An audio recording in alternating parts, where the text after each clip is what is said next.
For God so loved the world that he gave. John chapter 3, verse 16. One warm summer's day, when I was 9, our family drove to the city to meet relatives and their friends for a festival.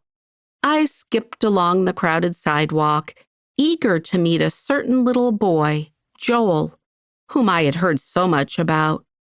As we approached our meeting place, my parents admonished me, "Be polite, don't stare.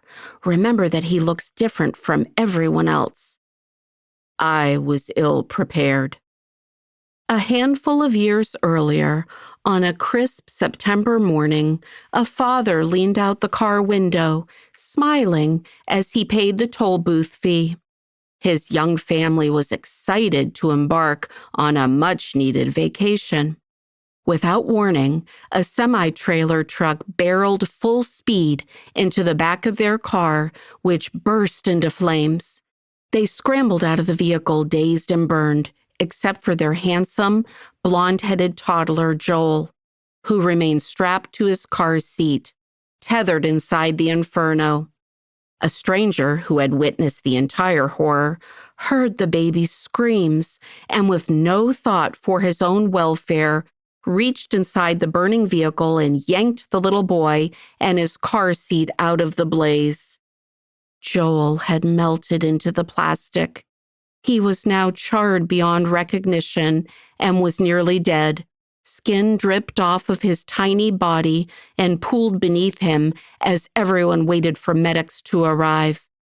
To the astonishment of doctors and nurses, Joel lived. They had never seen a case this dire end in life.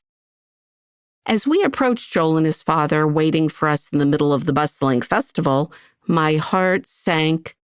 Joel's father held him high, perched tall upon his shoulders.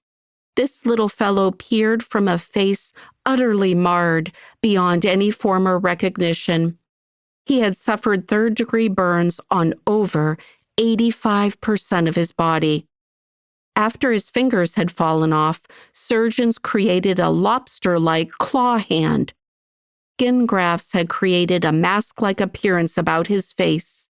His mouth was stretched tight and shaped in a perfectly surprised O, the size of a Cheerio. I looked away, mindful not to stare. Even as I did so, children passed by in the crowd, pointing, jeering, and uttering cruelties quite impossible to ignore. One boy even shrieked, "He looks like a monkey!" The boy's parents gaped at Joel before they hushed their child and moved along with the surging crowd, offering no apology. It was agonizing to watch. Joel's father smiled broadly at my brother and me, nonplussed. "This is Joel," he said. I waved and then blushed, realizing that he could not wave back. "Joel loves when people say hi," he encouraged. And then, "Wow, it's hot. Let's find an ice cream stand." So we did. I followed behind this small fellow perched so high upon his father's shoulders, overhearing snippets of sentences from father to son. "Such a gorgeous day," and "God made the sun and clouds and trees." His words were gentle and kind.